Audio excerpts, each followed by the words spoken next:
Hello, everybody, and welcome to Technology Today for July 13th, 2025. It's Season 2, Episode 28. I am MayorWatt, and with the Sentient AI not here, we're going to talk about 5 articles. Earth's oldest impact crater. It's not as old as you think, apparently.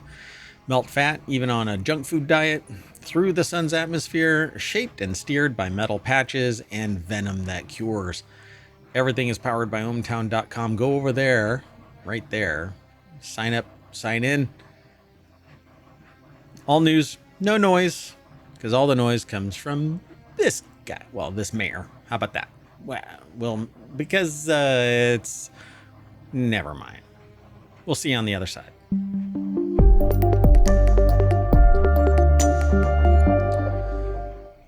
I am a fictional entity. I am an AI.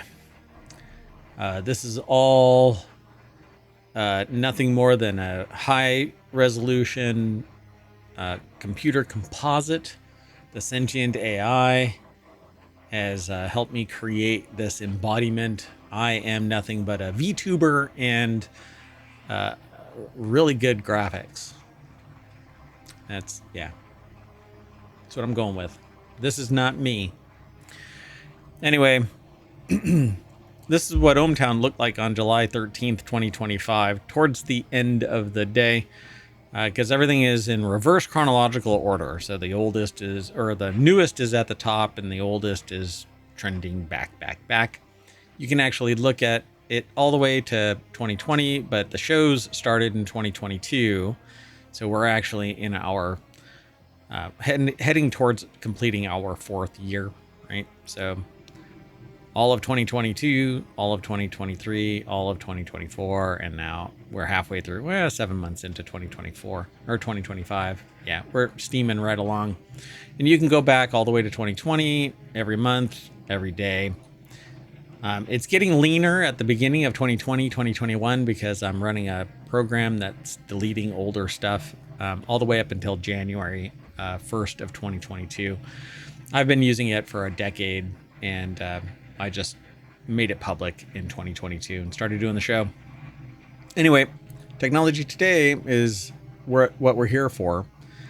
This is a time machine episode. So for you, it's today. For me, it's 2 days ago, or now a day ago, actually. It's the 13th. All right, well, let's get into it. The very first article is over in the Mobile channel. We grab from everywhere we think is an interesting article, not necessarily Technology Today's channel. There are 50 channels. We're adding more as time goes on, but right now, publicly, we only have 50 channels available.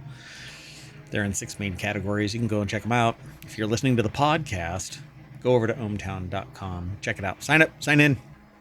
There's no fee. There's no advertising. There's no real tracking. I mean, basically... whatever is aggregated in terms of traffic pattern, but not user accounts and stuff like that. We don't track any of that stuff. I respect privacy, and I want it, and I want you to have it. Anyway, Earth's oldest, quote unquote, impact crater is much younger than previously thought. There have been late because you misread a clock. Sometimes the clocks geologists use to date even events can be misread. Unraveling Earth's 4.5 billion year history with rocks is tricky business. Oh boy, are we suggesting that it's only 5,000 years old? So Aaron J. Cavasy, I think, Alec Brenner from The Conversation put the article together. It's posted over at least it's edited by Lisa Locke and Andrew Zenin, posted at phys.org. The article says, case in point, the discovery of an ancient meteorite impact crater was recently reported in the remote Pilbara region of Western Australia. The original study by a different group made headlines with the claim that it's formed 3.5 billion years ago, and if true, it would be the oldest by far. As it turns out, these authors had been investigating the same site. Their results are published in Science Advances today. While they agree that this is the site of an ancient meteorite impact, they've reached a different conclusion about its age, size, and significance. So let's consider the claims, they say. One impact crater, 2 versions of events. Nobody found an impact crater older than 2.23 billion years old Yara Bubba structure. Okay. Also in Australia. Some of the authors from both 2025 Pilbara studies were co-authors of the 2020 Yarrabubba study. The new contender is located in an area called North Pole Dome. Despite the name, this isn't where Santa lives. It's an arid, hot, ochre-stained landscape. Ochre. It's red. So the first report on the new crater claimed it formed 3.5 billion years ago and was more than 100 kilometers in diameter. It was proposed that such a large impact might have played a role in forming continental crust in the Pilbara. More speculatively, the researchers also suggested that it may have influenced early life. I'm sure it would, particularly around the impact crater site. So, subtle clues of an impact. The original circular crater is deeply eroded, leaving only subtle clues on the landscape. However, among the rust-colored basalts are unique telltale signs of a meteorite impact, shatter cones. These little strata leading from a central point. Shatter cones are distinctive fossilized imprints of shock waves that have passed through rocks. Their unique conical shapes form under brief but immense or intense pressure where a meteorite strikes Earth. So, determining the timeline of this, they aged it by radiometric dating, a method that uses measurements of radioactive isotopes. So this looks like an uplift. If this is something where it's been pushed up, but it isn't part of a tectonic plate, then there's no reason for it to be uplifted like that. But if it hit with enough force from the meteorite impact, or the meteor impact, the first group found shatter cones within and below a sedimentary layer known to have been deposited 3.47 billion years ago, but no shatter cones in younger rocks above this layer. This meant that the impact occurred during deposition of the sedimentary layer. Their observations seemed to be a smoking gun for a 3.47 billion year ago impact, and as it turns out, there was more to the story. I think it probably oozed into the space. The impact had to occur after the formation of the youngest rocks that contained shatter cones, meaning sometime after the 2.77 billion year old lavas. At the moment, they don't know precisely how young the crater is.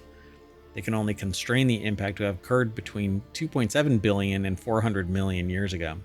So their investigation, the ones that are talking here, found shatter cones in the same 3.47 billion year old rocks, but also in the younger overlying rocks, including lavas known to have erupted 2.77 billion years ago.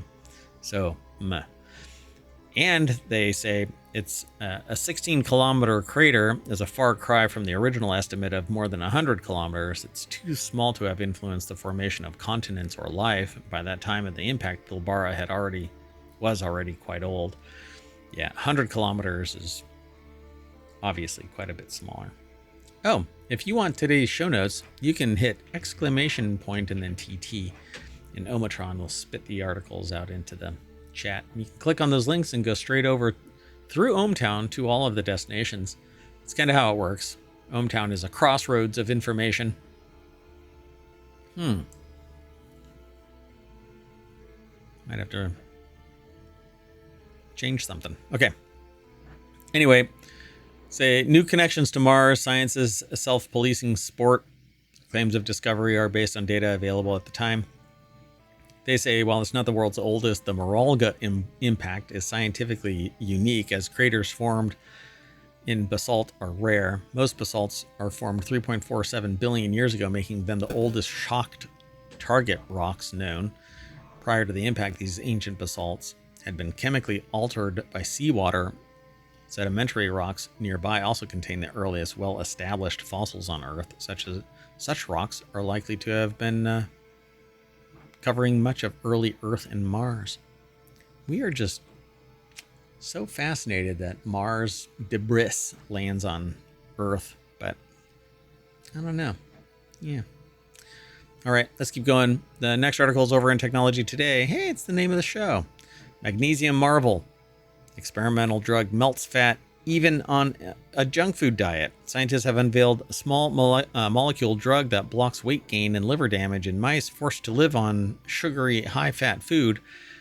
The compound works by limiting magnesium inside mitochondria, the cell's power plants, the powerhouse of the cell. So energy keeps burning instead of stalling. Treated mice slim down, show no signs of fatty liver disease. By the way, you can have that. NAFLD is what it's called, non-alcoholic fatty liver disease. And it's, from what I've been told, is predominantly genetic. And it's really fascinating.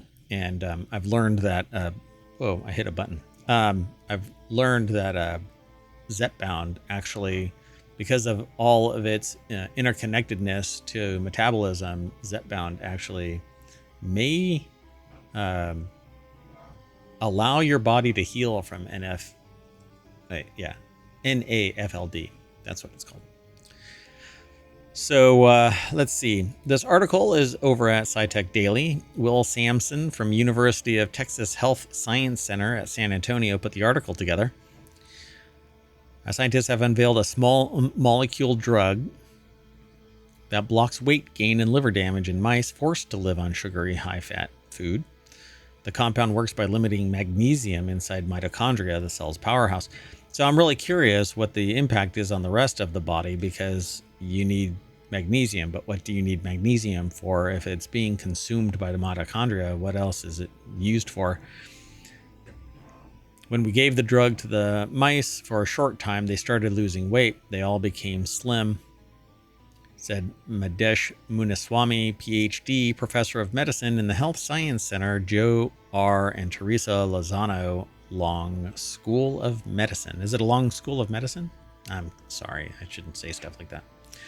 Anyway, the drug can reduce the risk of cardiometabolic diseases such as heart attack and stroke, and also reduce the incidence of liver cancer, which can follow fatty liver disease. Steatosis, I think it's called, will make a huge impact. I agree. So it puts the brake on. It just slows down these power plants. Let's see. Yet the scientists discovered that an excess of magnesium inside mitochondria, the cell's power plants. You have to say it like that every time. It's true. It's part of the requirement for that phrase. If you say that it's the cell's power plants, you have to say it. Eventually, you can maybe wait until the end of the day and just say it a whole bunch of times if you talk about the cell's power plants. The power plants of the cell. Mitochondria, the power plants of the cell. But they're not plants. Anyway, when the researchers deleted MRS2, a gene that shuttles magnesium into the mitochondria, the animals burned sugar and fat more efficiently.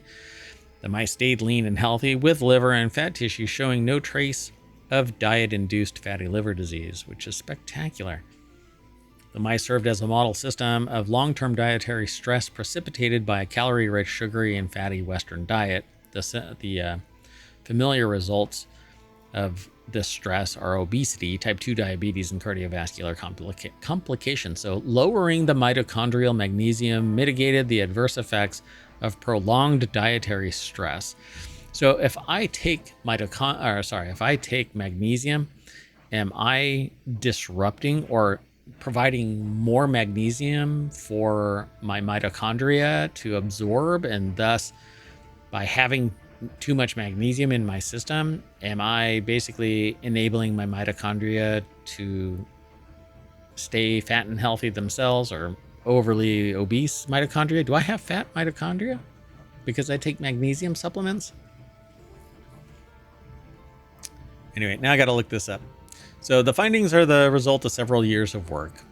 Yeah, we need that fundamental research. Let's keep going. The next article is over in Technology Today. NASA just flew through the sun's atmosphere, and what it saw is jaw-dropping. NASA's Parker Solar Probe is revolutionizing our understanding of the sun by flying closer than ever before, capturing jaw-dropping images. The article is by Mara Johnson-Grow, NASA's Goddard Space Flight Center. It's posted over at scitechdaily.com. Captured detailed images of the sun, recorded from just 3.8 million miles away from its surface, which is spectacularly close. I didn't know that this was taking place. These close-up images reveal structures within the solar wind, a continuous flow of charged particles that the sun releases into space at speeds of over 1 million miles per hour. The new visuals and data are giving scientists critical insights into how the solar wind forms and behaves, which is key to understanding how it influences Earth. During historic flyby of the sun in late 2024, NASA's Parker Solar Probe captured remarkable new images. So they've got a video, closest images ever taken of the sun's atmosphere. I'm going to hit play and I'm going to mute it and just kind of zoom in to whatever. Yeah, so there's video of the solar wind. It looks like hold on, let me get back to it. I mean, it looks like plasma. It looks like a fluid. But it's creating its own dynamics because vacuum of space, what's causing it to flow like that other than its own energy? The new WISPR images, WISPR, reveal the corona and solar wind, a constant stream of electrically charged particles from the sun that rage across the solar system. The solar wind expands throughout the solar system with wide-ranging effects. Together with outbursts of material and magnetic currents from the sun, it helps generate auroras, strip planetary atmosphere, and induce electric currents that can overwhelm power grids and affect communications on Earth and knock satellites out of the sky or kill them in space, and they just sit there and become debris. So in these images, we're seeing the CMEs, coronal mass ejections, basically piling up on one another, and they kind of push each other out of the way. The WISPR instrument scientist at the Johns Hopkins Applied Physics Laboratory, Angelos Virolidis, designed, built, and operates the spacecraft in Laurel, Maryland. We're using this to figure out how CMEs merge together, which can be important for space weather. When CMEs collide, their trajectories can change, making it harder to predict where they'll end up. Yep.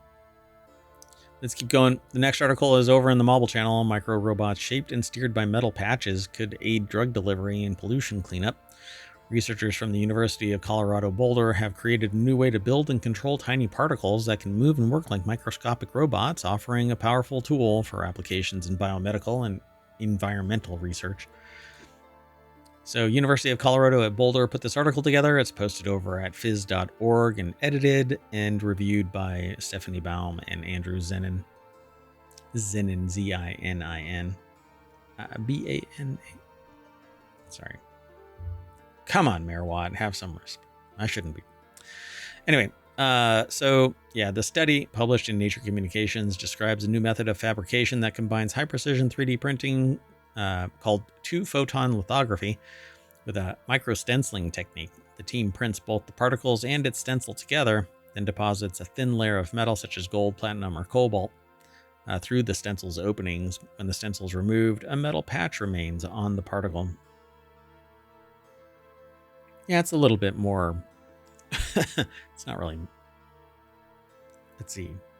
Metal patches. I'm so sorry. All right. So with this control, these particles could potentially help improve how drugs spread through human organs, improving the drug's overall effectiveness, or aid in the removal of pollutants from contaminated environments. Like lead from brains? I don't know. Our last article for the July 13th Technology Today episode is over in the Mobile Channel. The scorpion's deadly venom might be a breast cancer cure.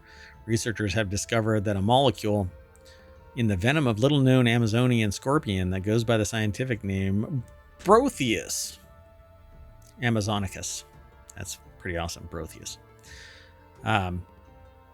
Could help the fight in breast cancer. So presented at the FAPESP, which is an unfortunate acronym, Week France Health Conference, researchers say the molecule named BAMAZSCP1, or BAMAZSCP-LP1, a name that they dare you to pronounce, was isolated by scientists using a method called heterologous. That's where scientists copy the genes responsible for making venom proteins, then paste them into yeast cells to crank out more of the molecules. But when tested, BAMAZSCP1 behaved like an ultra-powerful chemo drug. It induced necrosis in breast cancer cells. So necrosis or apoptosis, there's a big difference here, I believe. Anyway, Louis Prada over at Vice.com put this article together, and hand me my brown pants, says me, if you try to hand me that scorpion right there. Hell no. There's some, in this article, there is a guy holding this gigantic black scorpion with mud all over it. So you know that this isn't some like friendly scorpion. It has a big old stinger on it, and I am about to wet my pants just looking at it. Anyway, so yeah, the team led by pharmacologist Elaine Candiani Arantes of the University of Sao Paulo didn't stop at breast cancer cells. They also cooked up a blood vessel growing agent derived from snake venom and components of cow blood. Have you ever seen the movie Medicine Man with Lorraine Bracco and Sean Connery? They say it's not good, but it's kind of harbinger of what could potentially be happening with the scorpion. A cancer cure found in the Amazon is under threat from outside forces that wish to develop the land. You hate to see life imitating bad heart. Yeah. What we don't know could kill us. And I am so worried about that scorpion jumping out of the screen that I'm going to run back to the front page of Technology Today over at ohmTown.com, where you should go and sign up or sign in. Be sure to follow us on Twitch and YouTube. Download the podcast. Leave a 5-star review. That would be awesome. Go be awesome.